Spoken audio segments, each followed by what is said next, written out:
बड़ा हो जाए ना तो जंगल में भगवान का भजन करने के लिए जाना, तुझे तेरे पिता के दर्शन हो जाएंगे।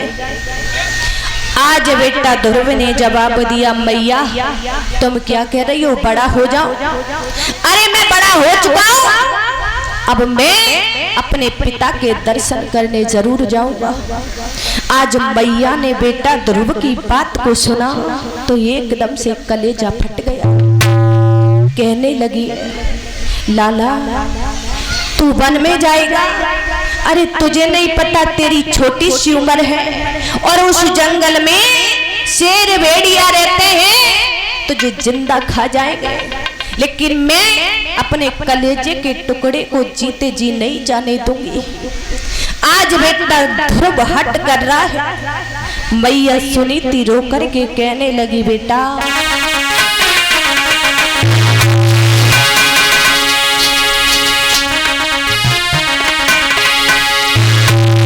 तेरी 5 साल की उम्र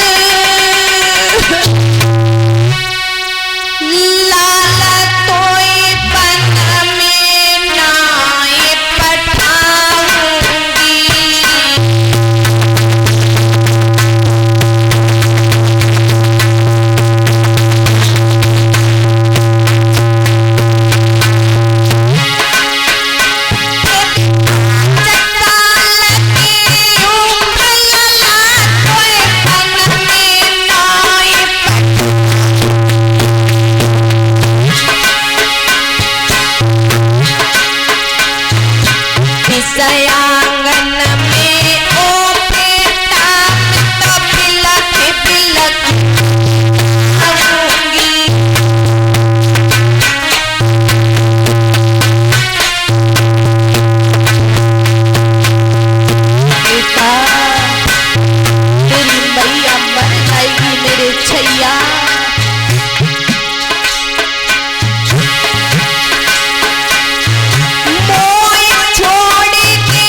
चला गया तो उस जंगल में शेर भेड़िया तेरा वध कर जाएंगे मेरे लाल, लेकिन मैं तुझे नहीं जाने दूंगी। कहने लगी, मैया सुनी थी रो रही है।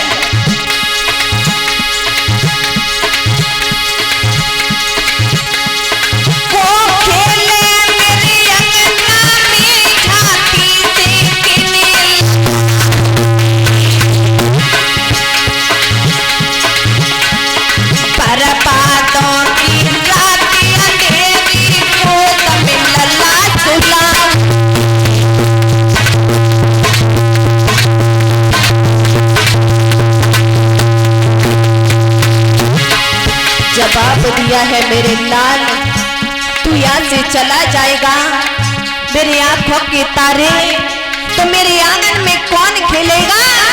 छाती से लगा करके किसे सुलाऊंगी मेरे बेटा?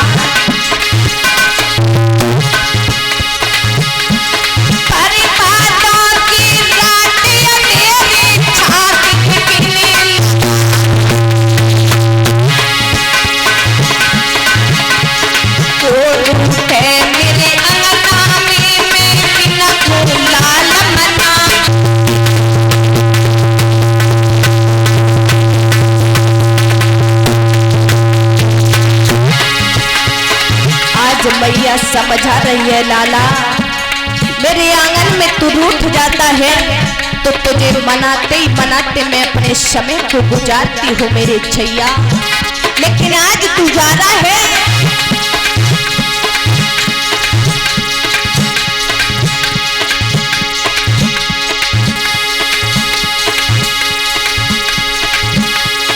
भैया इतनी सुनी की बात लल्ला है बना में रंग गो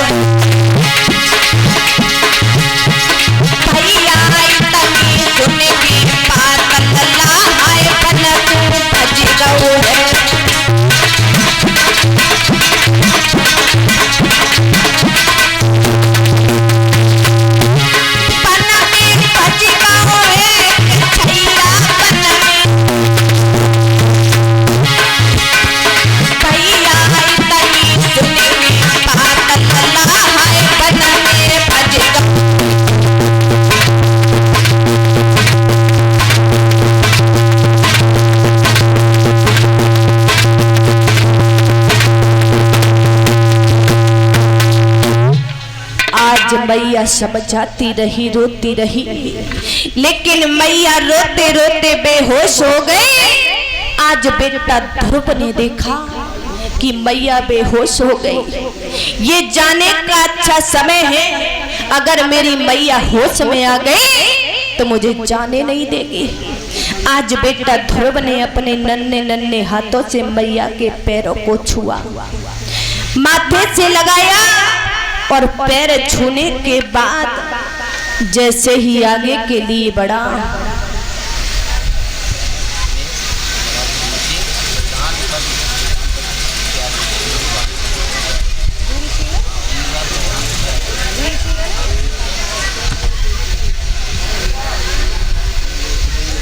इधर देखा अयोध्या में पता पड़ा कि बेटा ध्रुव जो है जंगल में भगवान का भजन करने के लिए जा रहा है।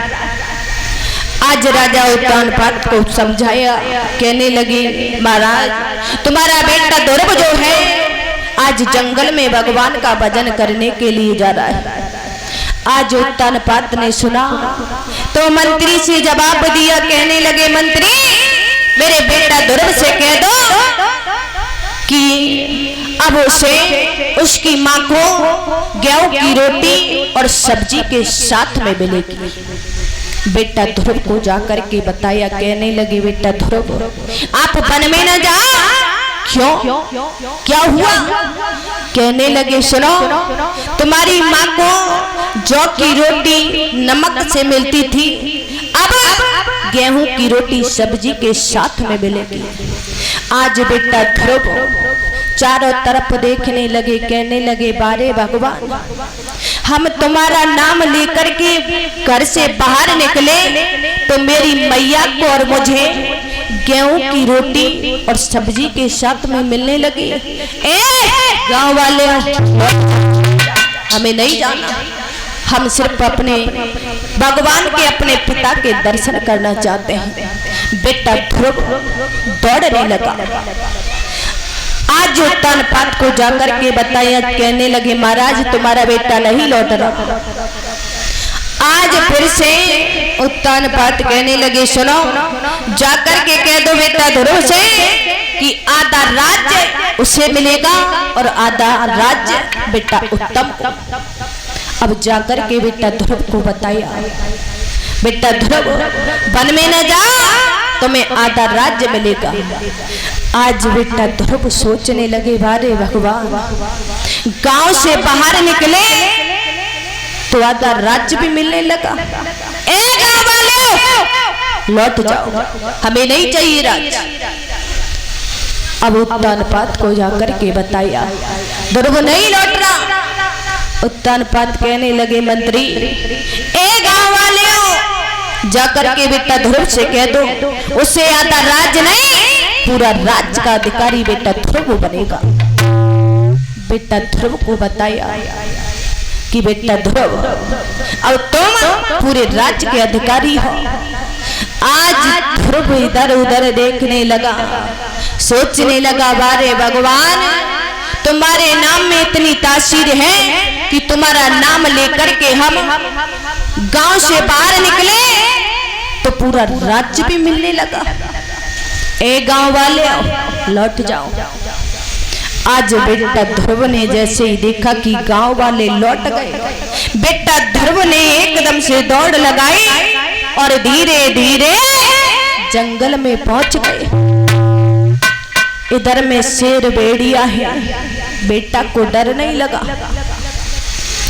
इधर देवर्षि नारद ने देखा कि 5 साल का बेटा और इस जंगल में बेटा ध्रुव के सामने आ गई। कहने लगे लड़के तू कौन है? एकदम से बेटा ध्रुव हाथ जोड़ करके खड़ा हो गया, कहने लगा बाबा तुम कौन हो? जवाब दिया हम तुम्हें बाद में बताएंगे कि हम कौन है, पहले तू ये बता इस भयानक जंगल में तू करने क्या आया है? कहने लगे सुनो बाबा हम अपने पिताजी को ढूंढने के लिए आए हैं, भगवान का भजन करने के लिए आए हैं। जवाब दिया, इतनी सी छोटी सी उम्र में तू भगवान का भजन करेगा? अरे तेरी खेलने की उम्र है, घर लौट जा। अगर शेर भेड़िया ने देख लिया तो तुझे जिंदा खा जाएंगे। आज ध्रुव कहने लगे, बाबा हम चाहे मर जाएं, चाहे शेर भेड़िया में जिंदा खा जाएं, लेकिन हम लौट करके नहीं जाएंगे। आज देव ऋषि नारद ने सुना तो कहने लगे, ये लड़के हमें ये बता, पहले तू भगवान का भजन करने के लिए आया है, क्या तूने कोई गुरु बनाया? ध्रुव कहने लगे, बाबा ये गुरु क्या होता है? गुरु कौन से पेड़ पे आता है? देव ऋषि नारद कहने लगे, पागल है, गुरु पेड़ पर नहीं आते, गुरु बनाए जाते हैं। बिना गुरु के ज्ञान प्राप्त नहीं होता। जवाब दिया, बाबा एक बात कहे। हाँ बोला। ऐसा करो, मेरे गुरु आप ही बन जाओ।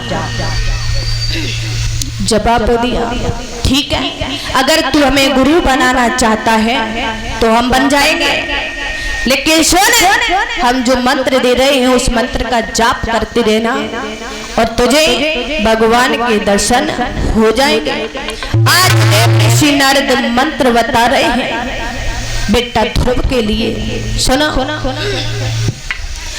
ओम नमो भगवते वासुदेवाय, ओम नमो भगवते वासुदेवाय।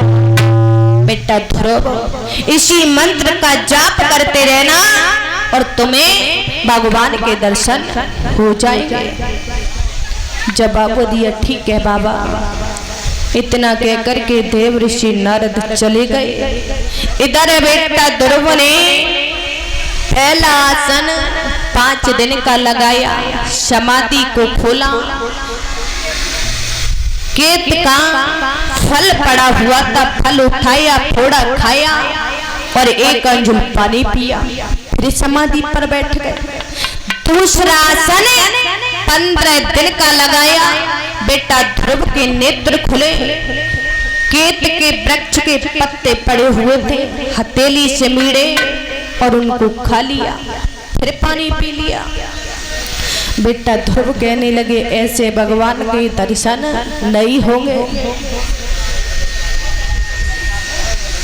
और कलशवारी जो हमारी बहनें हैं, मेरी आवाज सुन रही हो तो सभी आ जाएं, क्योंकि उनका वजीफा आ चुका है, जल्दी से आए। आज बेटा ध्रुव ने तीसरा आसन 1 महीने का लगाया।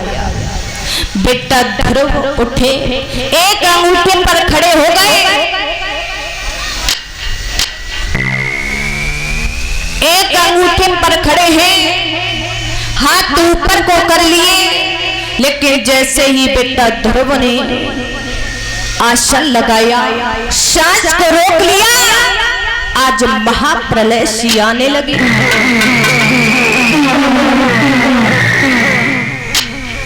तूफान दहलाने लगे, शेष नाग दहला रहे। लेकिन भगवान विष्णु को नहीं पता। आज इंद्र ने देखा कि ये शेषनाग दहला रहे हैं, ये आंधी तूफान क्यों आ रहे हैं। आज देव ऋषि नारद को बुलाया। जवाब दिया, ये देव ऋषि नारद, अरे आप तो घूमते रहते हो, ये बता ये महाप्रलय क्यों आ रही है। आज देव ऋषि नारद कहने लगे, इंद्र तुम तो अपने सिंहासन पर बैठे रहते हो, अरे मृत्यु लोक पर जाकर के देखो, 5 साल का बेटा ध्रुव घोर तपस्या कर रहा है। जो ये बात सुनी तो देवराज इंद्र ने अप्सराओं को बुलाया। जवाब दिया, सुनो, तुम मृत्यु लोक पर जाओ और 5 साल का बेटा ध्रुव है, उसकी तपस्या को भंग करो। आज अप्सरा वहां से चली, धीरे धीरे ध्रुव के पास में पहुंच गई। अब जैसे ही ध्रुव को देखा तो सभी अप्सराएं हंसने लगी, देख रही हैं, कहने लगी बहना ए जिज्जी, अरे सामने नजर उठा करके देखो, ये तो छोटा सा बेटा है, छोटा सा, अरे इसे तो हम वैसे ही, इसकी समाधि को तो वैसे ही छुड़ा देंगे, हम इतने जने क्यों आए। तो आज सभी अप्सराएं जवाब देने लगी,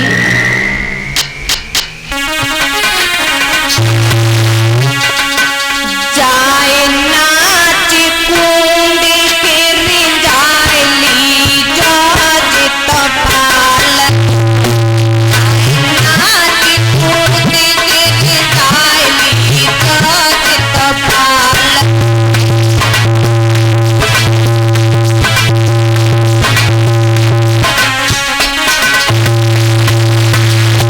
आज कहने लगी बहना ये तो छोटा सा बेटा है, छोटा सा, चाहे नाच कूद के रिंजाली जाज तपाल को है जा।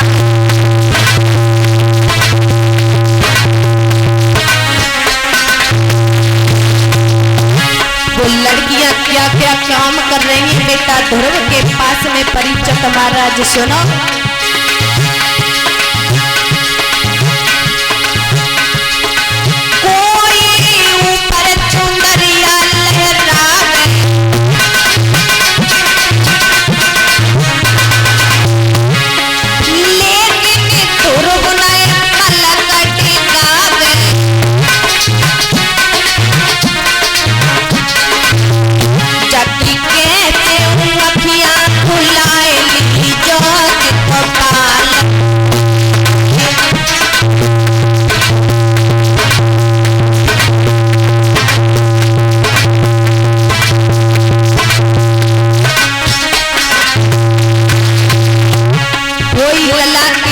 चुनरिया लहराती है परीक्षित महाराज, लेकिन बेटा ध्रुव समाधि को नहीं तोड़ रहे। और सुनो क्या करती है, सापिन बन के लला पे फुसकार,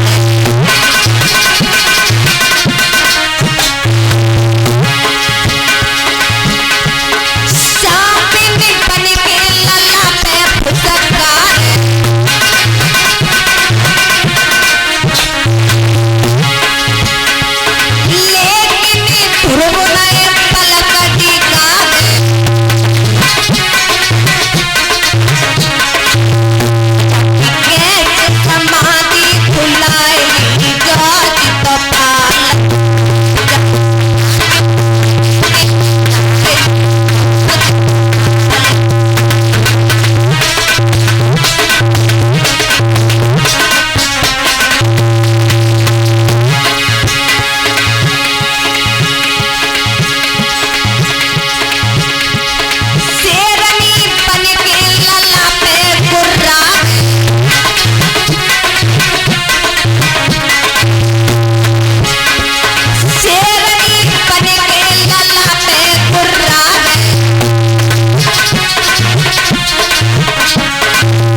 अप्सराओं ने देखा तो कोई लला के ऊपर चुनरिया लहराती है, तो कोई सर्प बनकर लला पे फुसकारती है, कोई शेरनी बनकर के बेटा के ऊपर गुर्राती है, लेकिन बेटा ध्रुव आंखों नहीं खोला। आज देखा, सोचने लगी बहना ये तो समाधि को नहीं खोल रहा।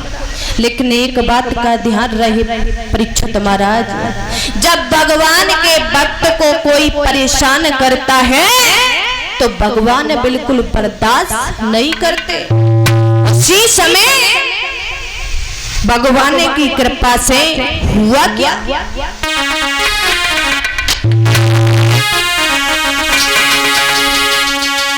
माया की पर ततैया रे ठगिन पे तर के टूटी।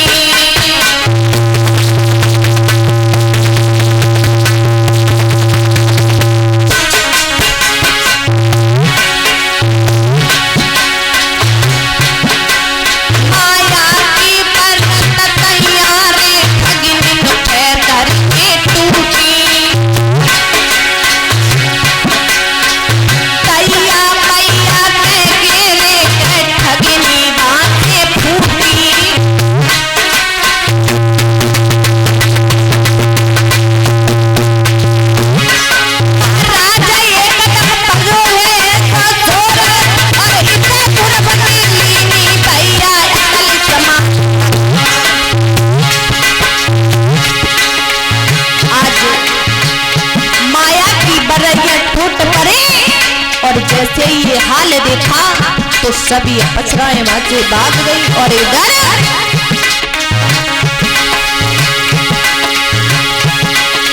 जाने को तपस्या करी जाने इंद्र भटला है जाने को तपस्या करी जाने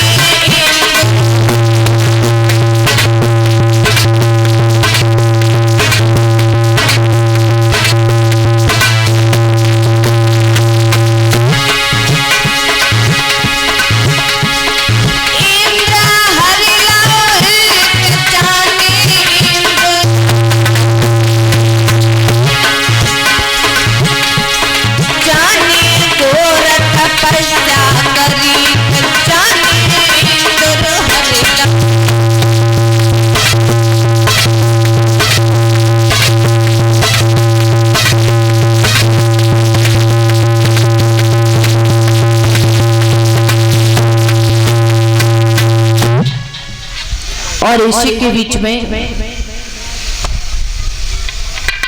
21 रुपए खुशबू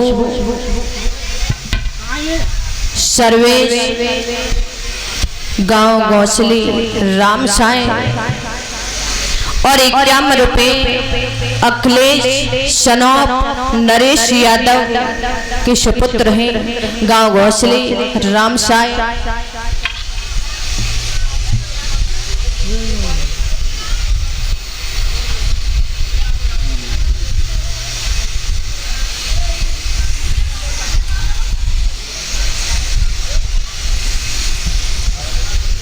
और इसी के बीच में 51 रुपए शुभम प्रिया दोनों भाई बहन गिराम खेलिया पट्टी जिला अमरोहा प्रदीप के बांजे और बांजा ये दोनों भाई बहन हैं। और इसी के बीच में 51 रुपए दिनेश यादव शनौप रोम सिंह उम्मीदवार प्रधान जी प्रत्याशी गांव गौसली राम साय।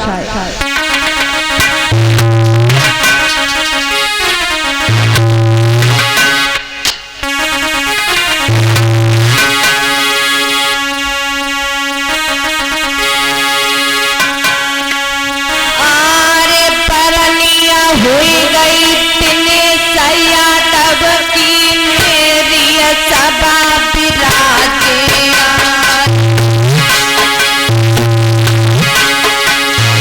उम्मीद भारत प्रधान प्रत्याशी है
शिवम प्रिया दोनों भाई बहन हैं। जिला फूलिया पट्टी जिला अमरोहा जो प्रदीप भैया हैं, इनके बांजी और वांजा।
अब गौर करते हैं, उसी जगह पर जा कथा का प्रसंग चल रहा था।